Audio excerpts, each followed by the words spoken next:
February 28, received the final report from the Linden Commission of Inquiry. The report was handed over by the Commission's chairman, retired Justice Linsley Wolf. The National Communications Network has sought to organize a series of discussions which will more or less dissect the findings and or recommendations in this report. The first in this multi-series, if you want to call it that. Tonight my guest is the Honorable Anil Nandlall, Minister of Legal Affairs and Attorney General. Minister Nandlall will more or less speak from a legal standpoint as it relates to the Commission, its findings, and whether it's binding or not. Minister, welcome to the program. Thank you and good evening, viewers. Before I actually go to the report, though, because there is some relationship between the gag order that was placed on Home Affairs Minister Clement Rohee, and of course we know where that went. It ended up in the courts and so on. The Chief Justice recently ruled on that. Just in a few minutes, maybe a summary of the Chief Justice's ruling with regards to Minister Rohee.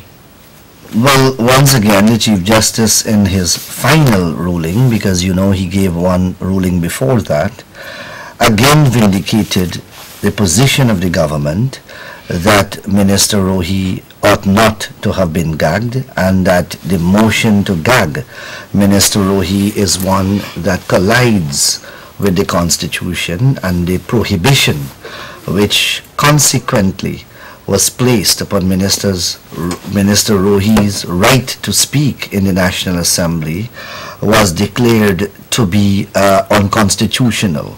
So you have that being said, and I hope that, you know, finally that issue would have been put to rest, because you have the Chief Justice's first ruling, then you have his second ruling, and you have also the ruling of the Honorable Speaker of the National Assembly, all concatenate to confirm Minister Rohee's right to speak in the National Assembly and declaring attempts to prevent him from speaking as unconstitutional and unlawful. There is a connection between the gag order and the Commission of Inquiry. Recall that after the tragedy which occurred in Linden, the opposition publicly asserted that Minister Rohee had some involvement in the Linden shooting. In fact, it was alleged publicly by senior functionaries in both the Alliance for Change and the APNU that Minister Rohee gave specific and direct orders to the police to shoot, and it was claimed by these people publicly that they have evidence to implicate Minister Rohee. Recall also that when the President announced that he will commission an inquiry into the events at Linden, he sought to bring the opposition parties on board, because as far as possible the government's position was that they would like this commission to be as consensual as possible in terms of its terms of reference as well as its composition. And from that perspective, and to give effect to that intention of the government, a dialogue began between the government and the two opposition parties in terms of crafting the terms of reference. The opposition again throughout that exercise insisted that there be a specific term of reference, that Minister Rohee's conduct, involvement, role, and what directions he gave be inquired into by this commission. We agreed, and that was made part of the terms of reference.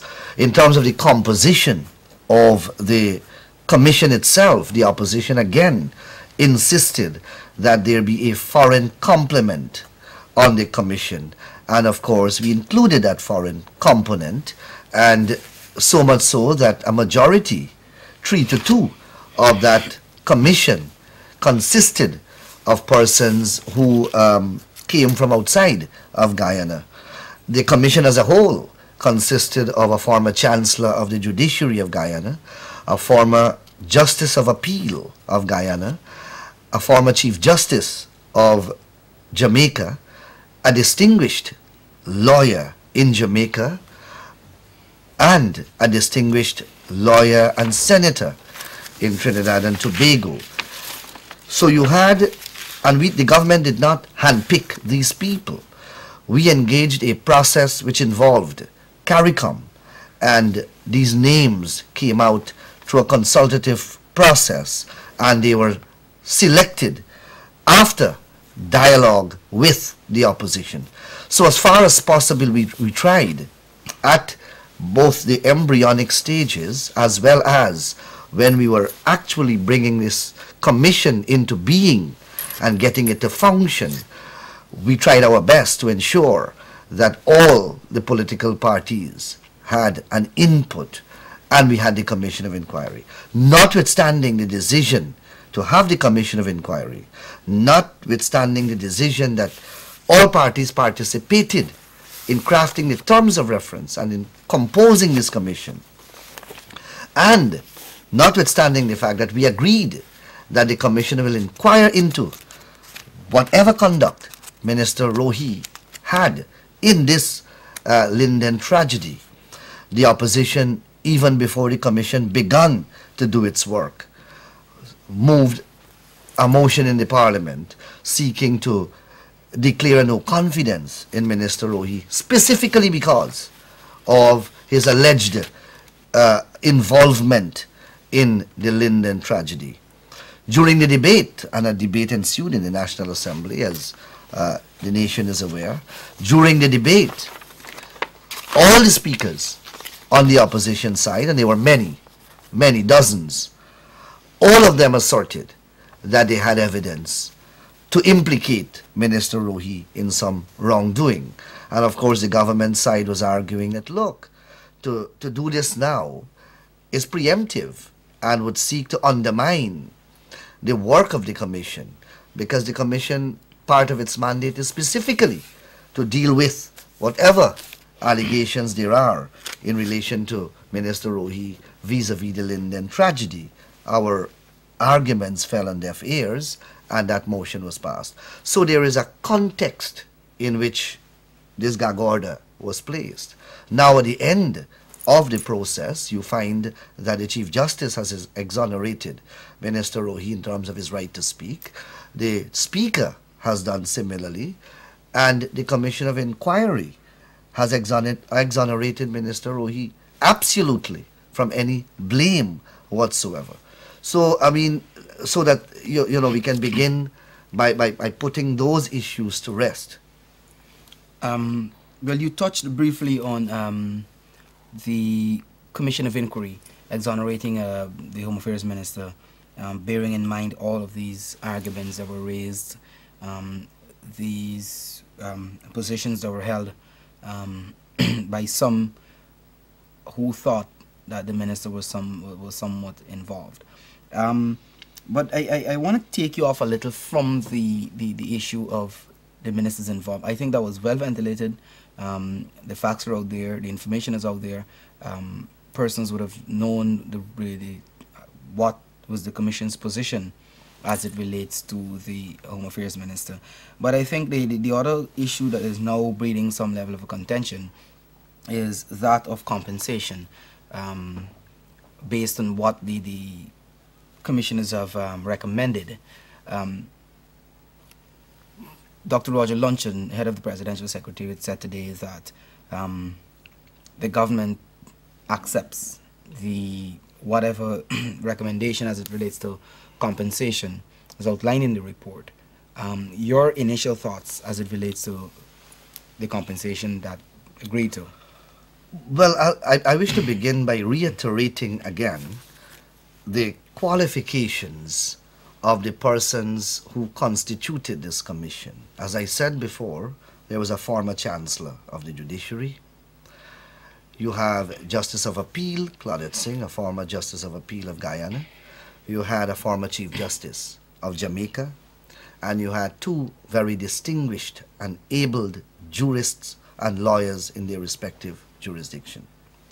Together, these people, both judges and non-judges on the commission, would have dealt with together thousands of cases dealing with the assessment of damages, the assessment of compensations in relation to cases of injuries, damage to property, and of course, death.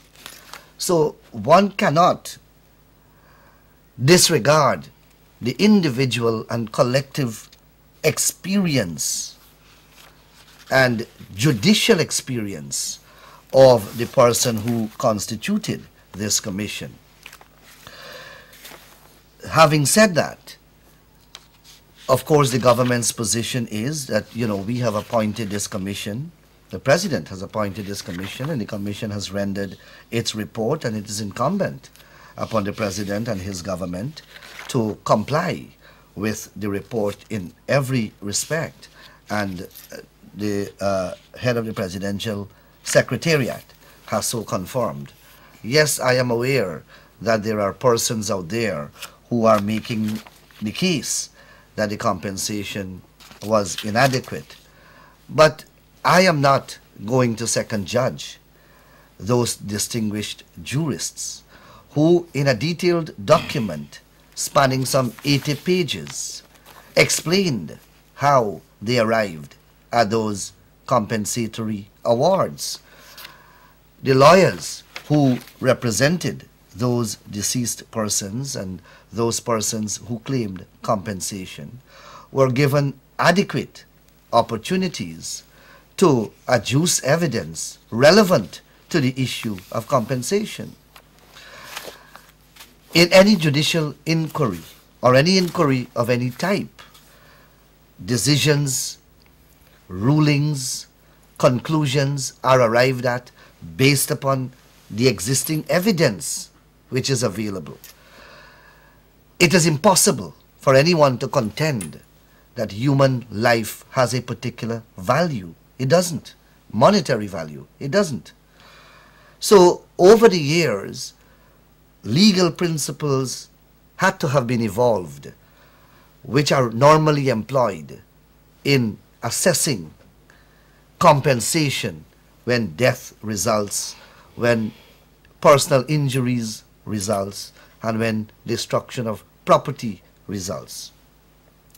And these principles are well known to people in the legal profession. And those principles would have been presumably employed by these distinguished jurists. And these principles are what guided the compensatory awards. Of course, whenever compensation is an issue, the totality of the evidence has to be assessed, and one must look at the conduct of those involved. For example, if a grouping of people are in a church and they are shot at and killed or injured, so they are in a church and they are praying, and then you have another grouping who are protesting, behaving violently, blocking public roadways, breaching the conditions upon which they were granted to hold public protestations. They were hurling missiles and bricks at law enforcement officers. They were behaving in a violent manner. The award of compensation in these two circumstances must be radically different, because you have different principles that will inform each case, so that it's not about the value of life. That is never it. It's about the particular circumstances and facts of a given case, having regard to the quality of evidence that is available. Here in this matter, you have no direct evidence implicating the police, none at all, and the commission report is very clear on that. The commission had to, in a circuitous way, embark upon a process to circumstantially link the police to the shooting. No direct evidence linked the police. No eyewitness, no bullets, no guns, no other evidence whatsoever directly linked the police to the shooting. What the commissioners found was because the police were the only person with the ability to use lethal force on the scene on the day in question, and there was evidence that they actually used lethal force, that those pieces and bits of evidence were used cumulatively to implicate the police in the shooting in, as I said, a circumstantial way. That must be taken into account. Then, on the other hand, you did not have a peaceful crowd. You had a crowd that was burning the bridge. You had a crowd that was burning property. You had a crowd that was blocking public roadway. You had a crowd that was assaulting the police. You had a crowd that violated almost every condition of the permission which was granted to it to hold those protests. So those were the facts that the commission was faced with. And therefore, in those circumstances, one must view the awards which were made. The persons who are making these type of allegations, you would see they are not persons who are au fait with legal principles. And therefore, I would not take those contentions very seriously, because they are made out of context. They are made based on emotions rather than on legal principles. I saw Justice Kennard in the newspapers, I believe, yesterday, saying that his conscience is clear, that the awards which were made were suited in the circumstances of the case. And that's the important thing. It has to do with the circumstances of the particular case. The awards are not made, or were not made, in isolation. They were made in relation to a particular facts and circumstances. But in your personal view, because I'm asking you this because today at a press conference, the Region 10 chairman they said clearly that while they welcomed the general outcome of the COI, they were not convinced that the criteria used by the COI to assess compensation for death is clear. They were saying it's clearly flawed. And well, my simple question is, what qualifies Sharma Solomon, a layman, to second guess the competence and experience of a former Chancellor of the Judiciary of this country and a former Chief Justice of Jamaica, just aside too? Who is Sharma Solomon in relation to those gentlemen and their career and experience? Those men would have done, as I said, perhaps hundreds of cases, because they would have been High Court judges, then spent many years in the High Court, and then ascending to the Court of Appeal. So Mr. Sharma Solomon's comments are obviously based not upon knowledge or knowledge of the relevant principles, but are inspired by his political agenda and the fact that he has no appreciation of legal principles. Mr. Sharma Solomon should pay attention to the part of the report which says clearly that the organizers of this event must bear some responsibility. I was about to bring that for what up transpired. because I have those page 44 of the report. Maybe I could just, for the purpose of information to the public, as it relates to page 44, paragraph 110. I want to just read quickly. In respect of the events on the bridge, the police did demonstrate that they were willing to afford the protesters the option of withdrawing from the bridge without having to apply the use of force. Several requests were made inviting the protesters to withdraw from the bridge. When the protesters failed to respond positively to the request, the police employed the use of tear gas to assist in getting the protesters to withdraw from the bridge. The use of firearm was employed as a last resort, so to speak, and even that approach failed. I want to go down a little more. This is paragraph 111. Mr. Sharma Solomon is the chairman of the Regional Democratic Council, Region 10, which includes Linden, and he's the person who made the application for the peaceful protest. When questioned, he said it did not occur to him that blocking of the bridge was in breach of the permission which was granted. It further states that it is indicative of the attitude of the organizers of the protest, and they must accept some responsibility for what subsequently transpired on the 18th of July. Pause there. Based upon what was said in that report, Mr. Sharma Solomon has an interest to serve. He has his own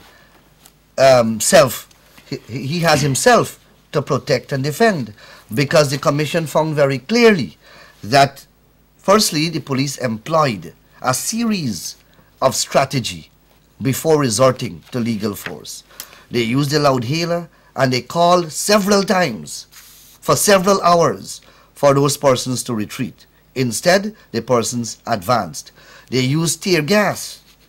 Instead of retreat, there was advancement.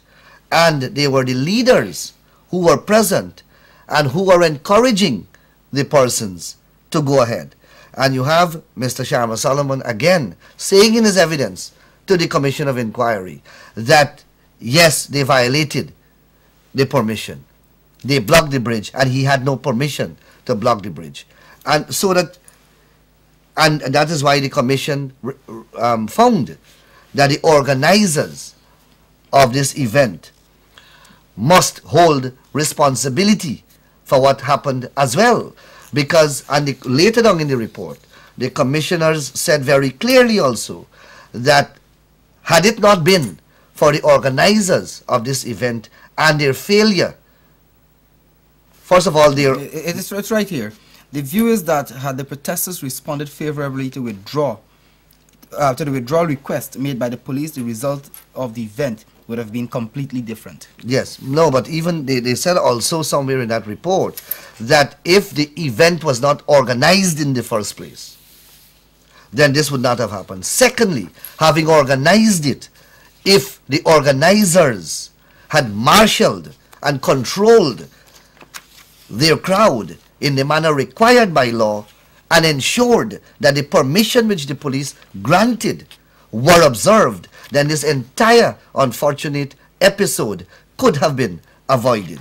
And it is in those circumstances that Mr. Sharma Solomon and all those who organized those people and put them there, including political leaders of the APNU, the AFC, trade union leaders, and other people who are masquerading as human rights activists, those are the persons who the Commission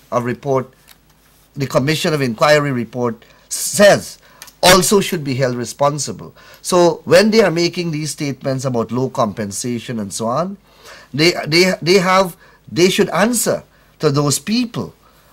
And you see, the important thing also that we have to pay attention to is that the government, this compensation that has to be paid, firstly, has to be paid by the government using taxpayers' dollars. It is not a minister of the government or the president who is going into his bank account and withdrawing his personal funds to pay this compensation. It is taxpayers' money, money that could have been used to build schools, to buy textbooks for our children, to buy medical supplies for our children, to build another health facility. Those monies are the monies that the government will have to use to divert away from those important projects and pay compensation for something that the government did not organize, was not responsible for, and certainly did not contribute it to. So you have all these situations, not to mention the fact that millions and millions of dollars of public property, state property, which belongs to the people of this country, have been destroyed in the process. The commission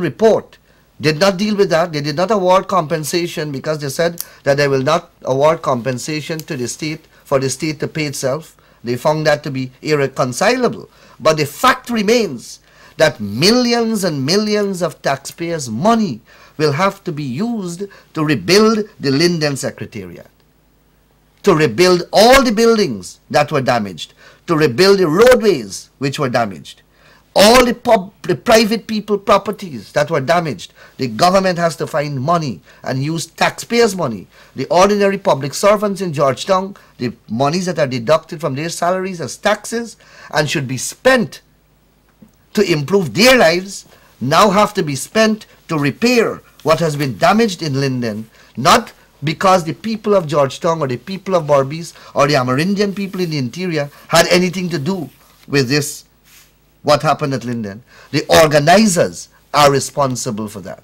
So when they speak about compensation, they have to recognize that this compensation that they are calling for, that they want to see be given to the people who they are claiming entitled to these compensation. They must recognize that this money is coming from other Guyanese who didn't participate in this process, who didn't contribute to this process, who may not be even supportive of this process. But they organized it. Now they are going on every housetop in this country to call for more compensation. They should be responsible. Let them contribute something.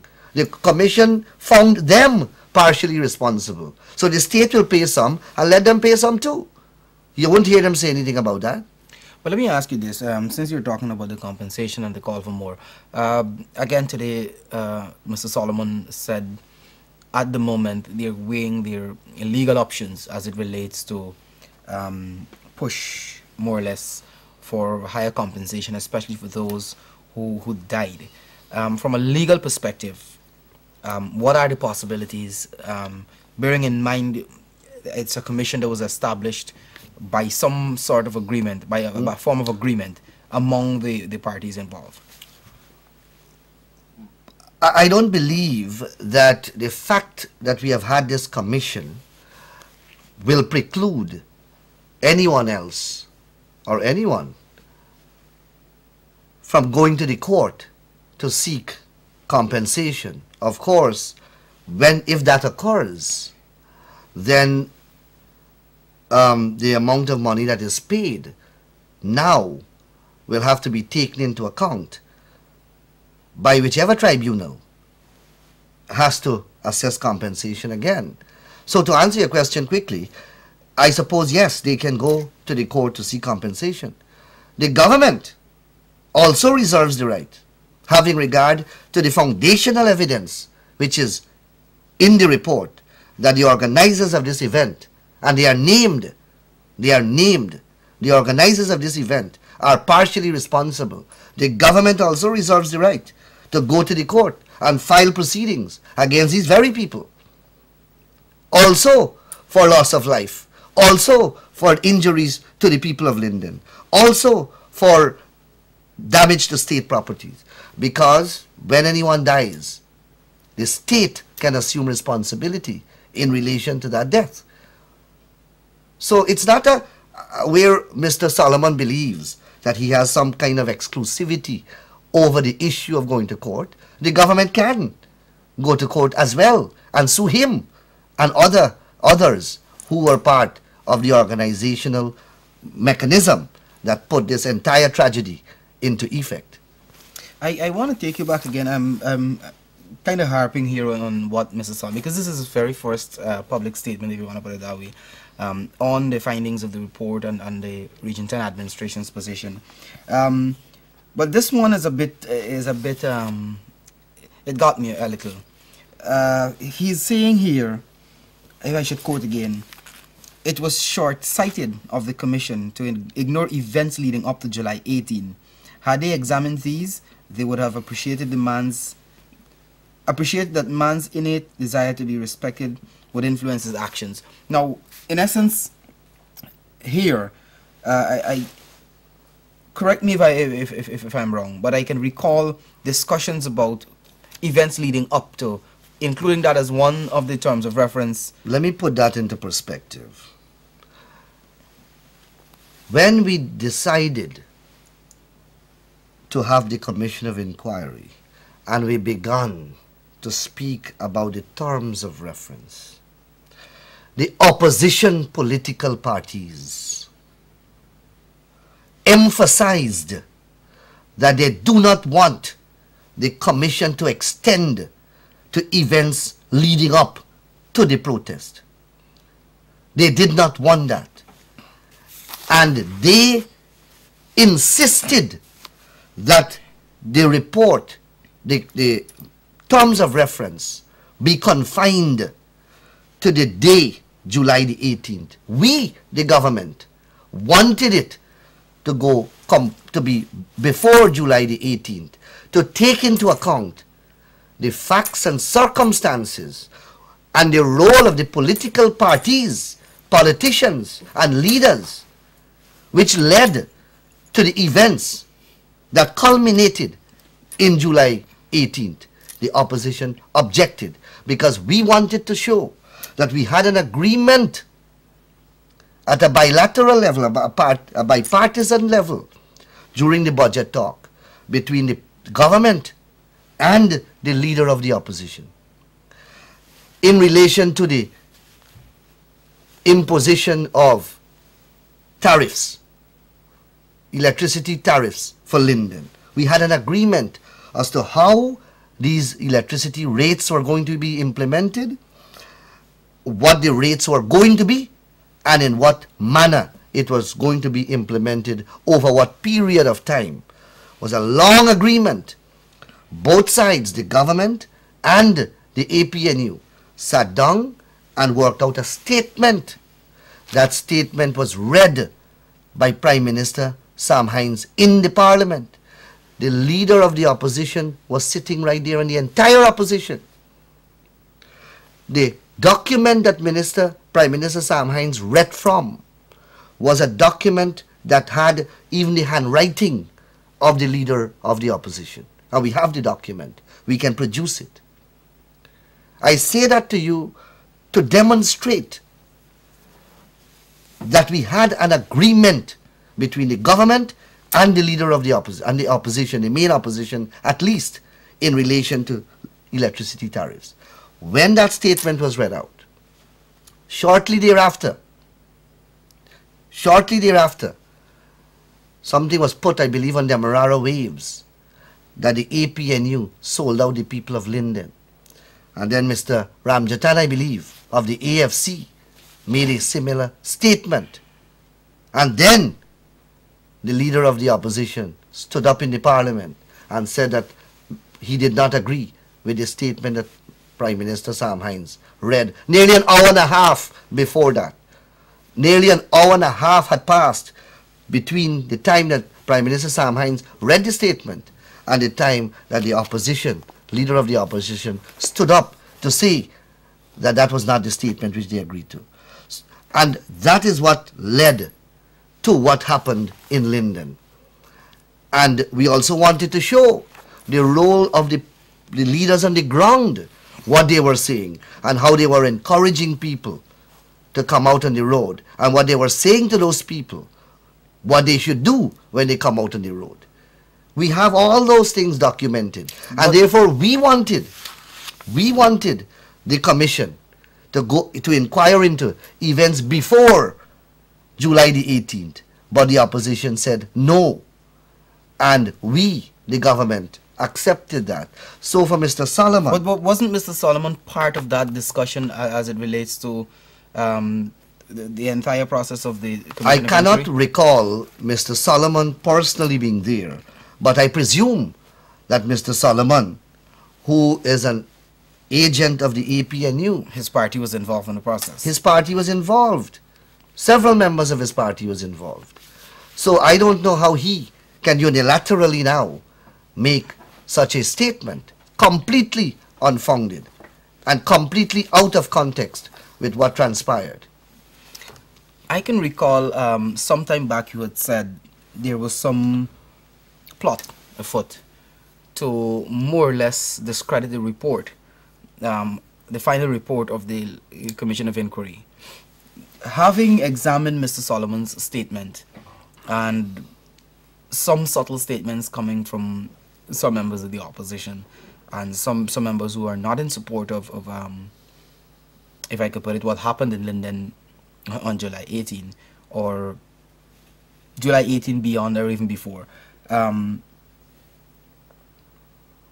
Your views as it relates generally to what is being said now and the initial position that, you know, there was some plan. I have been paying close attention to this commission from its inception and throughout its duration.